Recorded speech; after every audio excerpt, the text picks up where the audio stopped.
Bien. Bueno, vamos a buscar en Marcos 16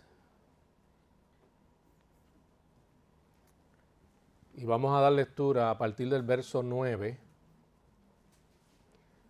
El Evangelio según San Marcos.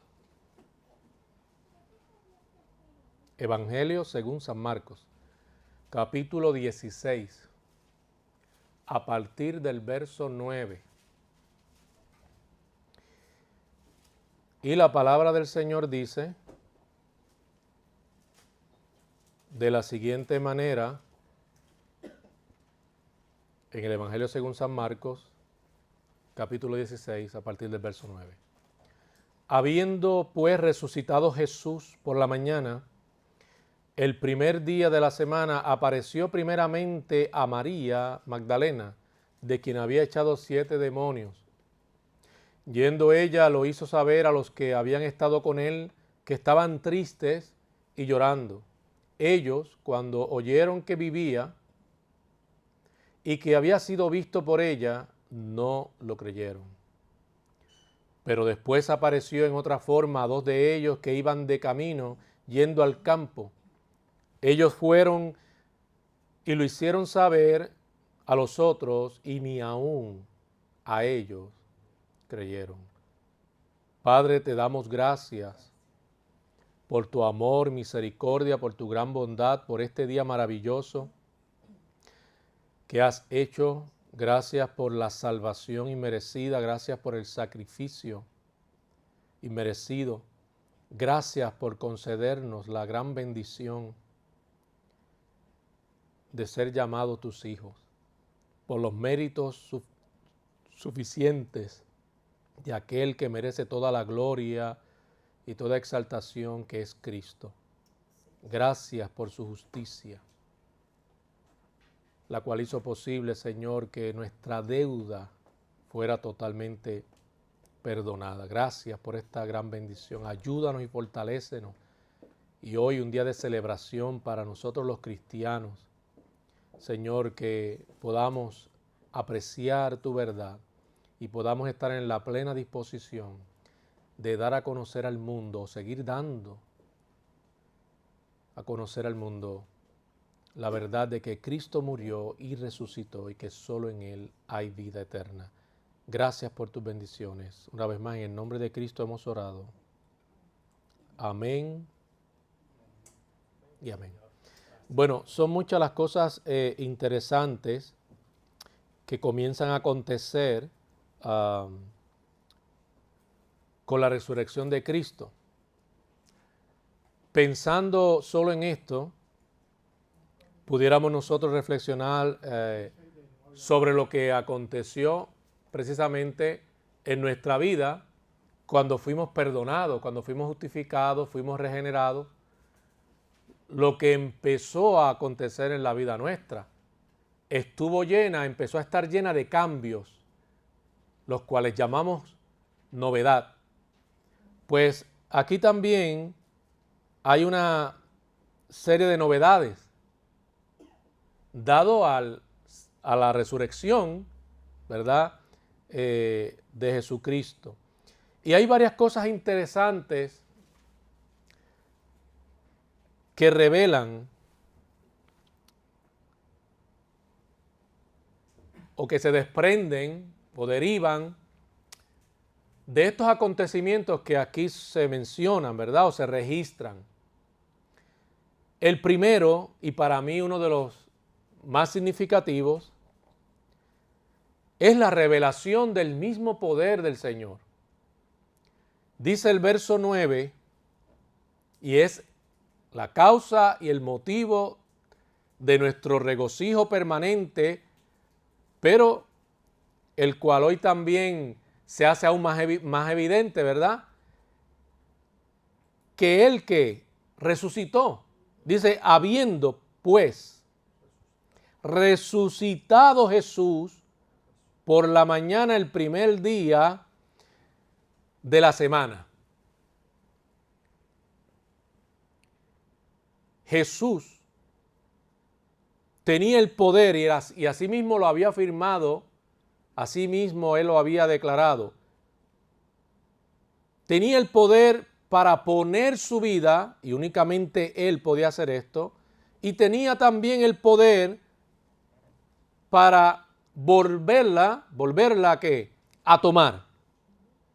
Ahora había entonces vuelto a tomar aquello que Él mismo libremente, por todos los pecadores que se iban a arrepentir, entregaría. El volver a tomar demuestra cuán completamente, amados, había sido la entrega suya. Tuvo que volver a tomar su vida, porque eso nos indica que la entregó por completo.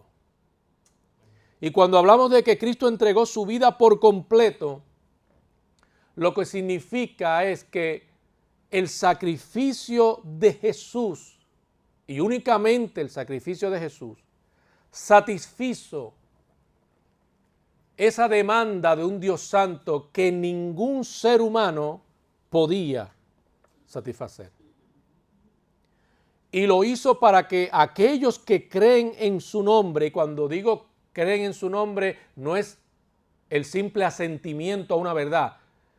Creer haciendo referencia a que una persona verdaderamente ha experimentado la vida de Cristo porque verdaderamente se ha arrepentido y ha sido justificado y transformado por el poder de Dios.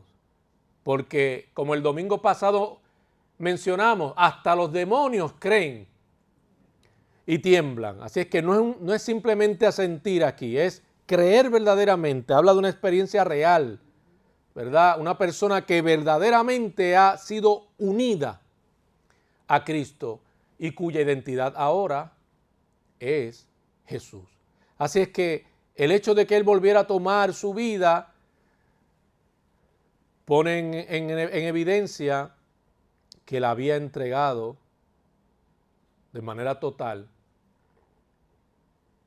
satisfaciendo esa demanda de Dios y haciendo posible el perdón de los pecados, el que la deuda de pecado pudiera ser cancelada en la vida de todos aquellos que creen en Él. Digo creen porque todavía el deseo de Dios es que los hombres sean salvos, porque todavía tenemos que anunciar la salvación, porque todavía hay salvación para aquellos que están vivos, pero enemistados con Dios por causa del pecado. Mientras todavía respiran, tienen oportunidad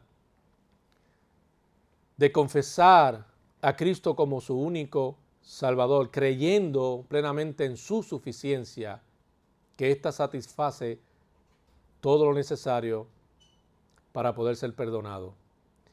Ahora Cristo tiene el poder de otorgar su plenitud a aquellos que creen.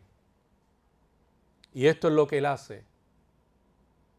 Otorga de su plenitud a los que creen en Él. Por eso aquel que experimenta la vida de Cristo, podemos afirmar que ha resucitado en un sentido. Espiritualmente ha resucitado, porque era un muerto. Era dominado por el pecado, era arrastrado por el pecado, era vencido por el pecado. El pecado se enseñoreaba de esa persona, pero una vez ha venido a Cristo y ha experimentado el poder de Dios, ha recibido de la plenitud del Señor y ha resucitado a vida. Y ahora es una nueva persona en la que Dios empieza a forjar su propio carácter, ese carácter de Cristo, para que éste sea reflejado en sus acciones, en su manera de pensar, en su manera de ser. Por eso no nos podemos engañar. No todo el que confiesa al Señor realmente tiene a Cristo como Señor. No todo el que confiesa a Cristo realmente es porque es verdaderamente salvo.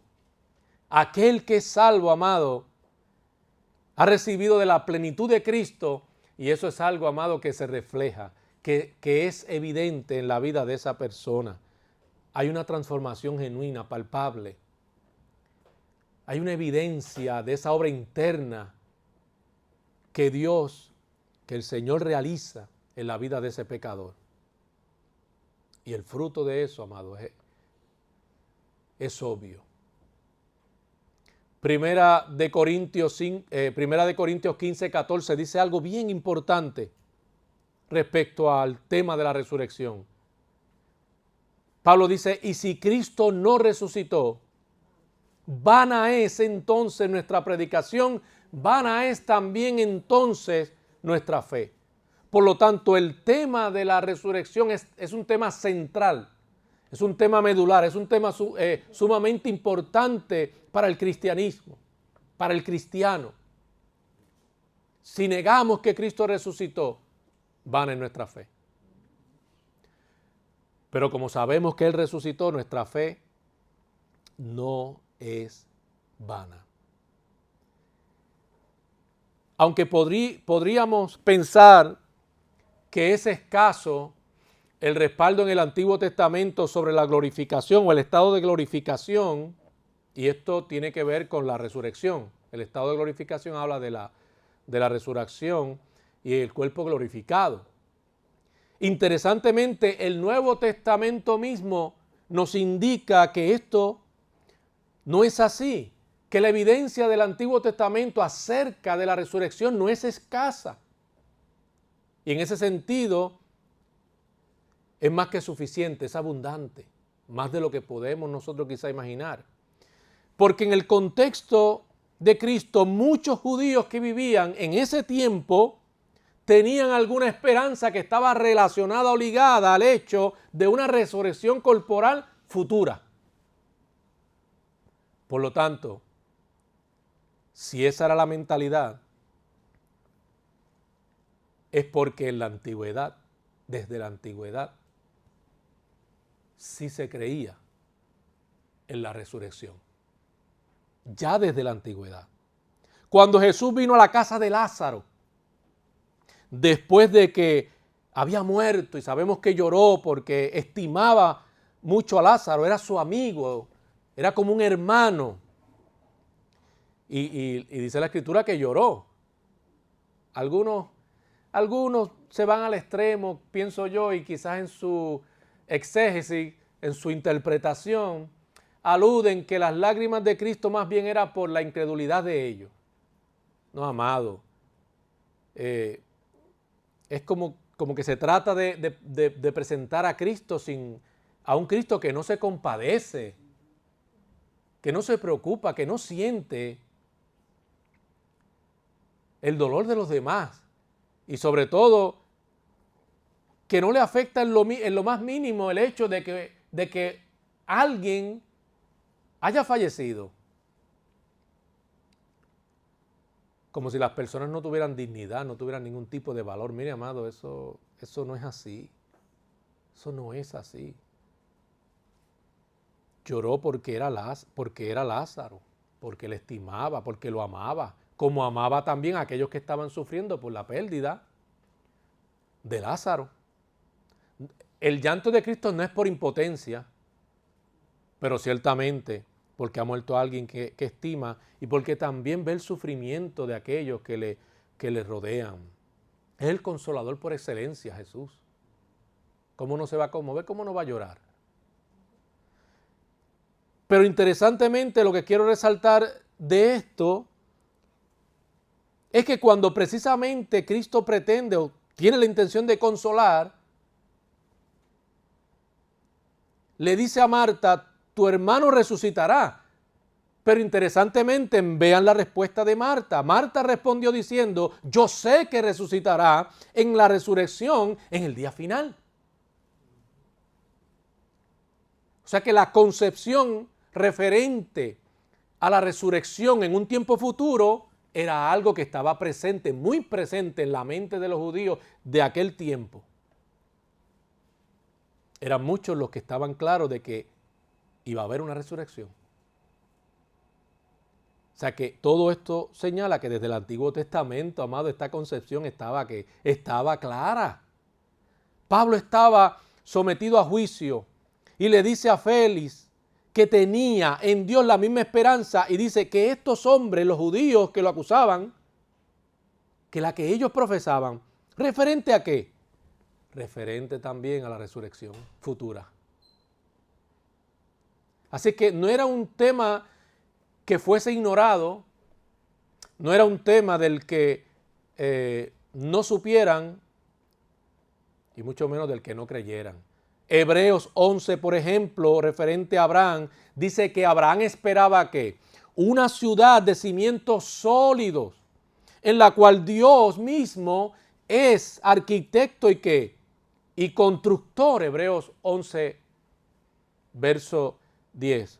Y también leemos que muchos de los santos del Antiguo Testamento, Hebreos 11, 13 al 16, todos ellos murieron sin haber recibido las cosas prometidas, más bien las reconocieron a lo lejos y confesaron que eran extranjeros y peregrinos en la tierra, antes bien anhelaban una patria mejor, es decir, la celestial.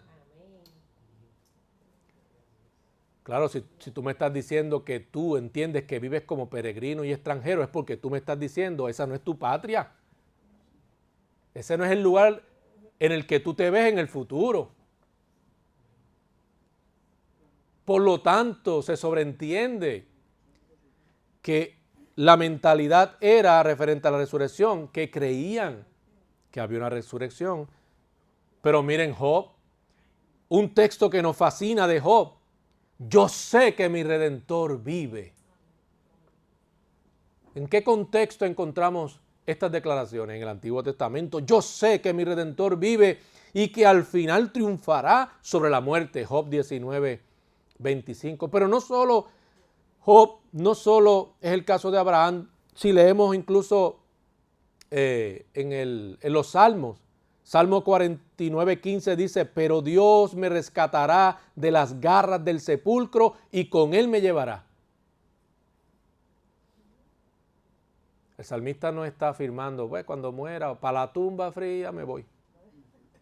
Y ahí acaba todo. No, miren qué claro el concepto de la resurrección. Miren la confianza, la seguridad con la que se afirma tal cosa. Él dice, pero Dios me rescatará de las garras del sepulcro. O sea que no todo acaba ahí. Y con él me llevará. Dios triunfante sobre la muerte no permitirá que sus santos permanezcan en el sepulcro, que pasen a condenación. Si son justos, si han sido justificados por la fe, tienen la promesa. Y ellos estaban conscientes de eso. Miren la convicción que se tiene en ese contexto. Isaías dice, este verso en relación con esto me encanta. Isaías dice, en Isaías 26, 19, pero tus muertos vivirán, sus cadáveres volverán a la vida. Se creía ya en la resurrección, en el poder de Dios para resucitar. Ahora, traer ante ustedes estos versos, claro, para probar que la resurrección es real y que no es solo tema del Nuevo Testamento, que desde el Antiguo Testamento vemos claramente que este concepto está más que claro. Pero también la intención es que nosotros entendamos como creyentes que nuestros cuerpos también, y en esto tengan la plena seguridad, la plena certidumbre de que será así. Nuestros cuerpos serán resucitados en poder. Primera de Corintios 15, 43 habla claramente. Y esto está en contraste a la debilidad. Nuestros cuerpos de resurrección estarán libres de enfermedad y de envejecimiento. También les será dada plenitud de fuerza y poder. El Señor imparte esa plenitud. Es el que resucitó, es el Señor. Él tiene ese poder. Y tiene esa potestad. Por lo cual así ha querido y así lo hace. No es un poder infinito. O sea, no se vea usted como uno de los Avengers allá en el cielo. No piense así, que será un tipo de Spider-Man. Bueno, quizá es mejor pensar en un Batman, porque ese no tiene superpoderes. Eso sería lo más cerca de la... Sí, porque Batman no tiene superpoderes. Todos los demás tienen superpoderes. Batman no tiene... Batman posee inteligencia, ¿verdad? Y una serie de artefactos, ¿verdad? Que por eso de ahí sale la célebre expresión esta de tiene más de eso que un cinturón de Batman, ¿verdad? Más cosas que un cinturón de Batman, porque no tiene superpoderes. Así es que no de esa manera, no es un poder infinito, no seremos como Dios exactamente, ¿verdad? Pero ciertamente Dios nos dará tomaremos de esa plenitud, nuestros cuerpos no envejecerán, no habrá enfermedad, el cuerpo será resucitado como cuerpo espiritual. Primera de Corintios 15, 14, se siembra cuerpo animal, resucitará cuerpo ¿qué? Espiritual. Hay cuerpo animal, ¿verdad? Y cuerpo ¿cómo? Y cuerpo espiritual.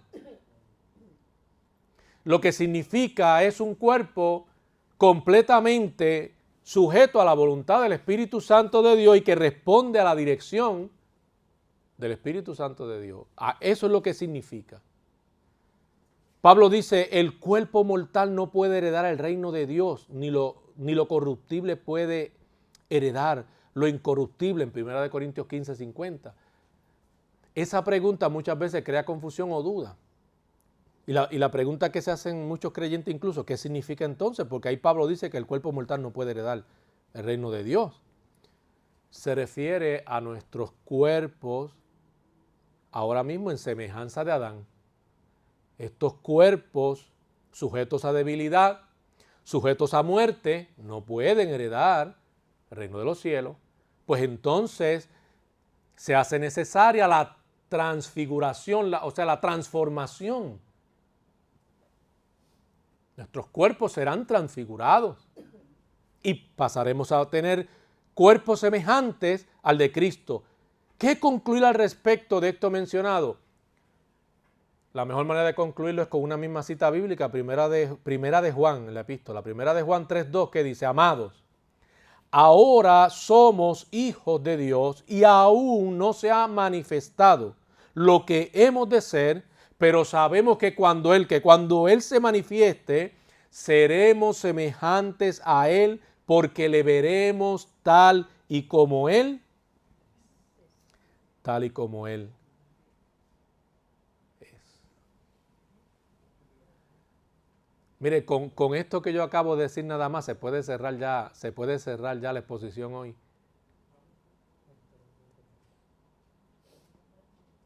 Porque lo relevante de todo lo que se está mencionando, la importancia, todo lo que implica el hecho de que Cristo resucitó. ¿Cómo eso ha hecho posible que nuestra vida haya cambiado y ya hoy experimentemos la vida de Cristo, pero cómo aún nos va a permitir en el futuro, porque está garantizado y prometido, una experiencia aún más plena? Difícil de describir o difícil de explicar con términos humanos, pero que sabemos que nos ha sido ¿qué? Prometido y está garantizado. ¿Por qué? Porque Cristo resucitó.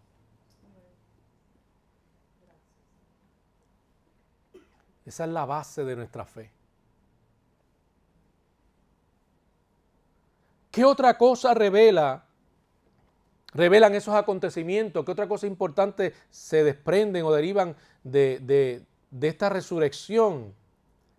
Se aparece primero a María Magdalena, de la que había echado ¿qué? 7 demonios, para apreciar mejor ¿verdad? El significado de esto. Deberíamos entonces, nos vemos obligados a explorar un poco el contexto del primer siglo, y es la poca participación o casi nula la participación que tenían las mujeres para ser testigos confiables.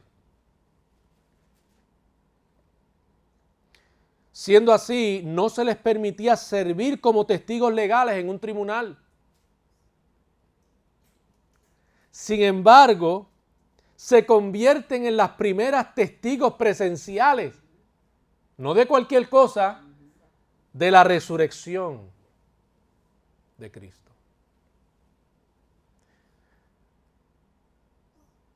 Claro, con lo que acabo de decir, no le estoy tirando al patriarcado, ni vayan a confundir estos términos, lo que estoy diciendo, ¿verdad?, con esta corriente de este feminismo de hoy, que es todo un desastre. Nada que ver, ni tampoco con esto estoy queriendo decir, porque esto es algo que usan muchas veces muchas personas cuya posición es más bien una teología liberal, y muchas personas que aún no teniendo una teología del todo liberal, muchas personas que quieren buscar la manera de justificar la posición de mujeres como pastoras, tampoco esto quiere decir ni se puede usar para respaldar o sustentar tal cosa, porque no tiene que ver con eso. Una cosa no tiene que ver con la otra. Las cosas se toman en su contexto, se estudian, se analizan, se interpretan considerando que su contexto, si usted quiere tener una idea clara, porque la Biblia habla con tal claridad sobre lo que es el pastorado, ¿verdad? Vaya al Nuevo Testamento, busque en Timoteo, busque en Tito, y allí se expresa ese asunto con una claridad tal que no se admite ningún otro tipo de interpretación. Así es que esto no se puede usar para eso. Así es que hay que respetar el contexto y hay que tener mucho cuidado cómo usamos nosotros la palabra del Señor. Así es que se apareció a María Magdalena, de la que había echado 7 demonios, ella que había sido la más grande que pecadora. Pero la Escritura dice que donde abundó el pecado, sobreabundó ¿qué? La gracia. Y algo maravilloso de la compasión, del amor de Dios, que no podemos obviar o pasar por alto, lo encontramos en Lucas 7:47, donde yo tomo parte del texto, el más importante, para resaltarlo según el tema, y es que dice, a aquel a quien se le perdona poco, poco ama. Es cierto. Es cierto. La pregunta entonces, ¿nos habrá Cristo perdonado mucho o demasiado? Muchísimo. Nos sigue perdonando hoy. Por lo tanto, deberíamos ser capaces de amarle cada día más. Porque aquel que sabe que ha fallado muchas veces, que lo ha hecho mal muchas veces, que ha pecado muchas veces, y aún así, sin recibir la compasión y el amor de Dios, lo recibe. Amado, la muestra de gratitud debe ser tal que mediante esa muestra de gratitud deja saber que está dispuesto a corresponder a esa entrega voluntaria de Cristo. ¿Cómo? Amándole. Porque tú no puedes pagarle. No podemos pagar lo que Cristo hizo por nosotros. Lo que merecíamos era la muerte eterna. Pero entonces no puedes pagarle. Pero ¿de qué manera yo muestro que definitivamente estoy correspondiendo a esa entrega de Cristo? Que a mí no me costó, pero a Él le costó la vida. Amándole. ¿Y qué es amándole? No es creer que Él existe. No es creer que es todopoderoso. No es conociendo las doctrinas fundamentales del cristianismo y dominando el tema. No. Es viviendo para Él. Lo que dijo Santiago, ¿verdad? Tú tienes fe, muéstrame fe. Muéstrame tu fe por la manera en la que tú vives. Si el Señor, si Cristo es tu Señor, que eso sea evidente en tu vida viviendo para el Señor.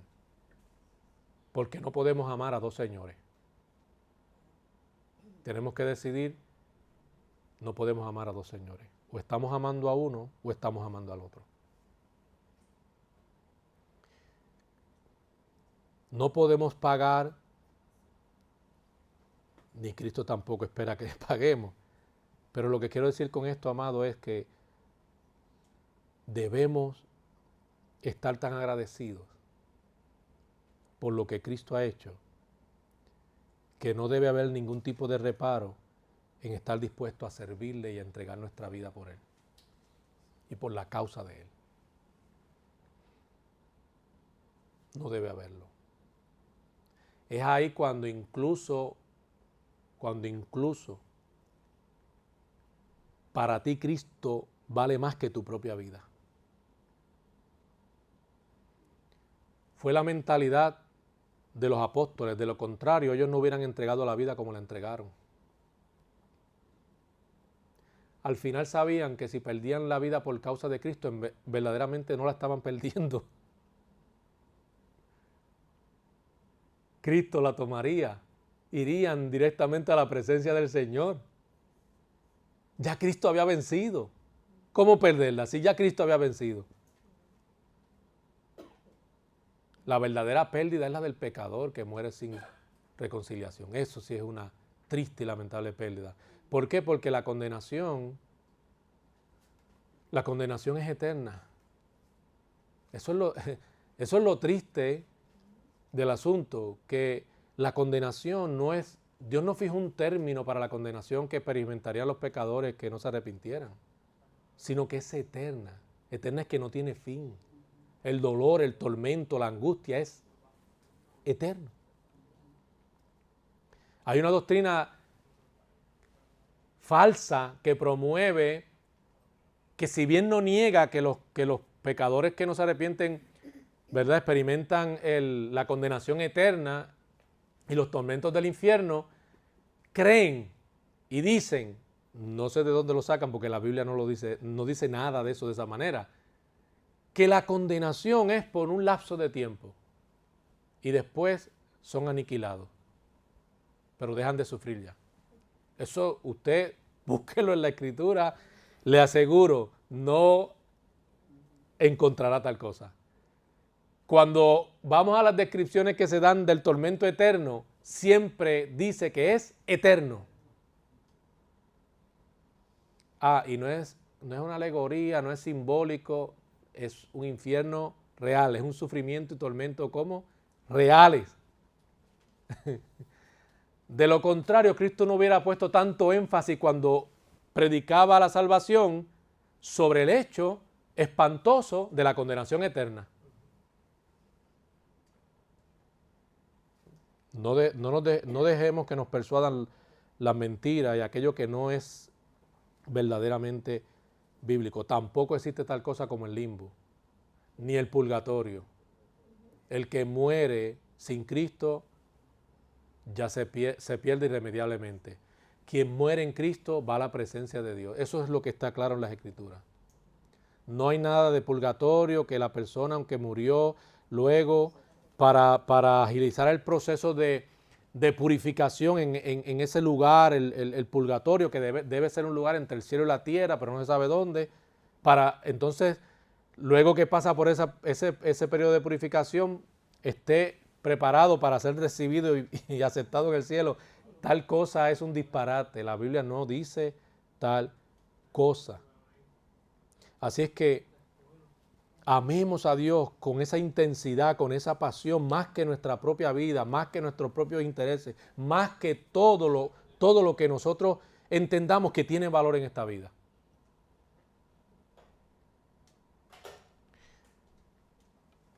Otra de las cosas importantes es el dolor. El dolor que está presente en la vida de aquellos que debían creer. Los que habían estado con él estaban de duelo y estaban llorando. Verso 10, yendo ella, lo hizo saber a los que habían estado con él que estaban tristes y llorando. Aquellos que habían estado con él estaban afectados, abrumados acerca de la crucifixión. ¿Cómo lo sabemos? Porque dice que estaban llorando y estaban de duelo. Era un lamento genuino, era un dolor genuino, desgarrante por la pérdida de Jesús. Ahora, ¿cuál es el problema con esto? El problema es el siguiente. Aunque las lágrimas de ellos dieran a conocer o manifestaran el lugar que ocupaba Cristo en sus afectos, y eso es importante, lloraban porque valoraban a Jesús, lo amaban, eso es importante. Pero a pesar de ello, estas lágrimas principalmente eran causadas por la incredulidad. A veces nuestro dolor, nuestras lágrimas, nuestro llanto, la causa de ello es la incredulidad. Es por no creer. A veces añadimos aflicción a la vida nuestra por el simple hecho de que, aunque conocemos una verdad bíblica, no estamos del todo convencidos, no creemos verdaderamente. Si Dios nos dice, soy tu consuelo, yo estoy convencido que la Biblia lo dice, pero cuando estoy pasando por la situación, realmente no creo que es mi consuelo. Y me desespero, y dejo que todo me aflija, y parece que todo me destruye y me desgarra, y empiezo a vivir como cualquier pecador desesperanzado, cuando a mí se me ha garantizado, y para mí es la promesa que Dios ha hecho, de consuelo, fortaleza, seguridad eterna. Así es que no tenían excusa. El llanto no estaba justificado, sino que manifestó más bien la incredulidad de ellos, algo por lo que luego Cristo los va a reprender. Pablo también lloraba por los enemigos de la cruz. Pero en este caso, amado, se habían olvidado completamente de lo que Cristo le había dicho. El problema no es tanto que ignoraran a María en lo que le está diciendo que acaba de ver a Jesús. El error, el peor error no era no creer en María, es que no creyeron al mismo Cristo porque el mismo Cristo se los había dicho. La incredulidad, amado, siempre conlleva desaliento y dolor. O sea, la incredulidad puede añadir a la aflicción nuestra. Sin embargo, en la medida en que creemos, en medio de la aflicción, vemos que pasa algo totalmente opuesto. Sentimos la paz del Señor a pesar de la situación. Y no solo eso, empezamos a sentirnos fortalecidos. Y cómo a veces tú te explicas que en medio del llanto o del dolor, incluso tienes la motivación y el deseo genuino de alabar a Dios y comienzas a cantar y alabar, e incluso quizás estás dispuesto a testificar de Cristo. ¿Por qué? Porque has decidido creer. Cuando digo que has decidido creer, no es creer necesariamente que Dios va a hacer desaparecer todo lo que ha traído esta aflicción a tu vida, sino que aun cuando ésta esté presente, sientes la fortaleza del Señor. Y no crees en la mentira de Satanás, sino que crees en lo que Cristo dice. Y alientas tu alma basándote en lo que Cristo dice, no en lo que te dice alguien que no conoce la verdad bíblica. Tú te amparas en la promesa, en la verdad de Dios, lo que dice Dios.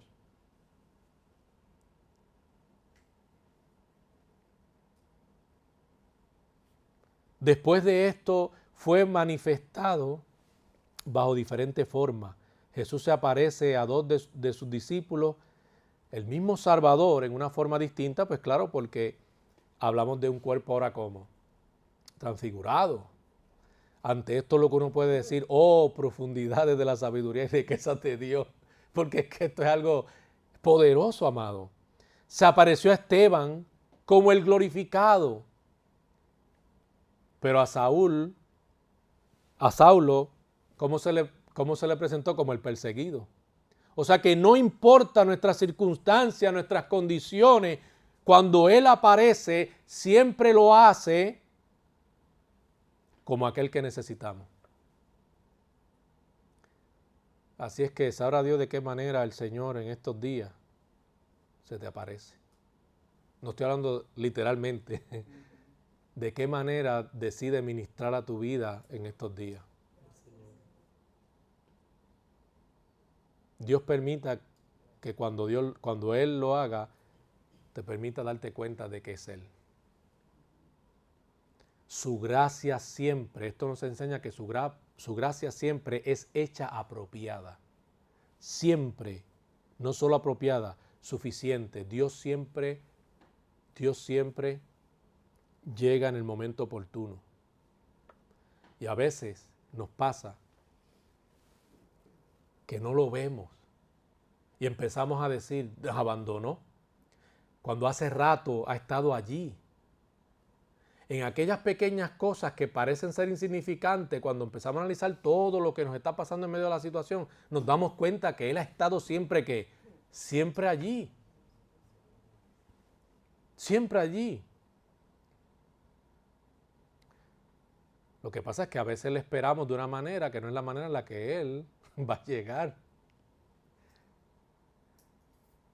Ahora, les echa en cara su incredulidad y dureza de corazón. O sea, el dolor y la aflicción y demás era debido a esto.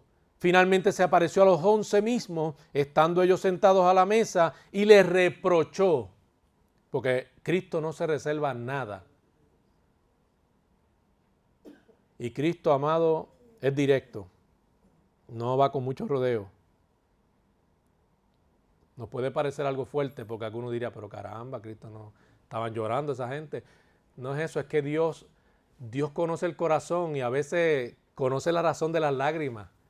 Y en este caso era incredulidad. O sea que añadieron aflicción a su vida innecesariamente por el hecho de haber dudado. Entonces el Señor, como el deseo de Dios es que siempre estemos convencidos, que creamos, que nuestra fe sea sólida, en medio de la prueba sea sólida y no dudemos nunca de su bondad y fidelidad. Por eso entonces es que le reprende. Cristo los está preparando para aquello que eventualmente enfrentarían incluso como iglesia, una gran persecución. Por lo tanto era crucial, era importante que su fe fuera ¿qué? Robusta, fuerte. Porque cuando enfrentaran toda aquella persecución y toda aquella situación tan difícil, amados, si no tenían fe y esperanza, ¿cómo podían enfrentarla? Por eso el Señor les reclama sobre la fe. Por eso la fe es un tema tan importante aquí también. Amado, tenemos que tener fe. Tenemos que confiar en Dios. Pase o no pase como yo quiero, no dudemos de Dios. Lo que Él permita, Él es soberano, Él sabe por qué lo permite. Confiemos y abandonémonos en las manos de Dios, entendiendo que Él es soberano.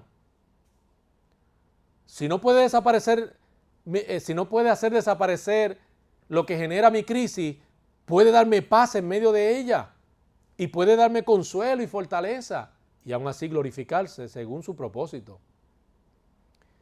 El Señor pone el dedo sobre la llaga y les dice lo que está mal. Noten que el Señor no les dijo, han llorado por mí. No, el Señor no se enfocó en las lágrimas. Porque veía el corazón. Y las lágrimas eran producto de la incredulidad. Por lo tanto, Él entendía que tenía que confrontarlo. Y bendito el Señor nos confronte siempre que sea necesario ante nuestra falta de fe. Y nos vuelva y nos confronte y nos diga, confía, cree. No es solo el conocimiento de lo que he dicho, es que verdaderamente creas y verdaderamente confíes. Él espera que el pecador crea. Más allá de los hechos, más allá de todo lo que sea observable, tenga fe en lo que dice Jesús.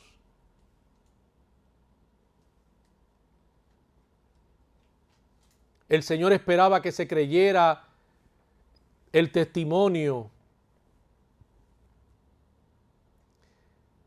de aquellos a los que Él se había revelado a sí mismo. ¿Por qué? Porque Él los estaba preparando para que fueran testigos de Él. Imagínense por qué fue tan importante la reprensión sobre la falta de fe. Si ellos iban a ser testigos, imagínense un testigo que no crea. Pues no puede ser un testigo eficaz, no puede ser testigo si no cree. Imagínense usted testificando de Cristo y ante cualquier bobada que sale alguien y le dice, usted empieza a dudar y ya le dice, ay caramba, yo la verdad que ahora no estoy seguro. Porque no tiene argumento o porque usted no está convencido, su vida no está realmente afirmada en la verdad bíblica. Imagínese usted, oye, me ha puesto a dudar tú a mí. Resucitó. Ah, pues mira, a lo mejor no resucitó nada. Imagínese un testigo así. Amado, era importante que ellos, que serían la iglesia, estuvieran convencidos, estuvieran equipados, preparados, fundamentados en esa verdad, porque le iban a representar a Él. Solo pueden ser testigos aquellos a los que Él ha manifestado su gracia salvadora y poder de resurrección. Y aquellos que oyen este testimonio y creen en Él. ¿Tú crees en este testimonio? ¿De verdad tú crees que Jesús resucitó? Y si resucitó, ¿crees en la promesa de esa resurrección nuestra futura, donde nuestros cuerpos serán transformados y semejantes al de Él? ¿Estás tan convencido de que Él resucitó que no tienes temor de declarar públicamente que Él resucitó y que en Él hay salvación?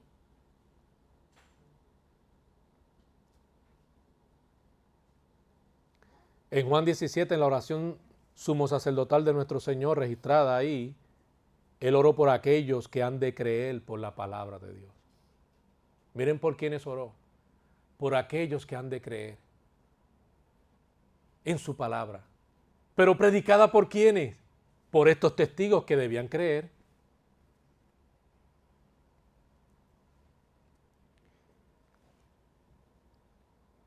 La iglesia como real sacerdocio hoy predica, representa al Señor y predica que esa verdad en su nombre. Y al igual que Cristo, la prioridad es esa también. Oremos para que cuando prediquemos, también los pecadores que crean al testimonio que damos. Nosotros no fuimos testigos oculares, pero no es necesario que hayamos sido testigos oculares para creer. Toda la evidencia está ahí. Pero aparte de la evidencia, no deja de ser un asunto de fe. Porque créanme que si muchos aún viendo a Cristo y viendo las manifestaciones poderosas de Cristo, aún así dudaron, imagínense no viendo nada sobrenatural aconteciendo ante sus ojos. Oremos por aquellos que han de creer. Este es el mensaje. Celebramos la resurrección de Jesús. La celebramos, nos regocijamos en gran manera. ¿Por qué? Porque Él nos amó mucho, nos perdonó mucho. ¿Cómo no amarle a Él? Y cómo no estar dispuesto a manifestar que verdaderamente le amamos mediante una vida entregada. Una vida que procura santificarse, consagrarse, sujetarse a su señorío, viviendo para Él. Sobre eso no nos podemos engañar. Si somos de Cristo, amaremos esa sujeción. Desearemos sujetarnos a Cristo. Desearemos hacer su voluntad. Desearemos anunciar al mundo que Él vive. Mientras vivimos con la expectativa de que Él, ¿qué? De que Él volverá.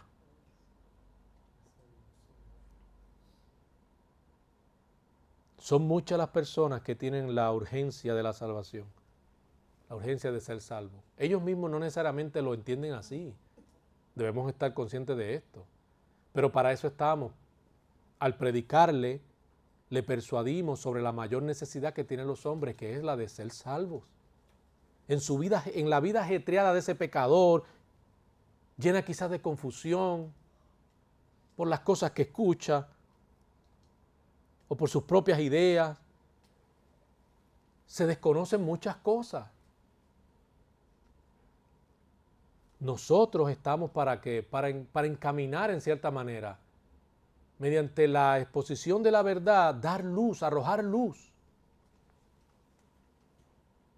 a fin de que se encuentren con el Salvador.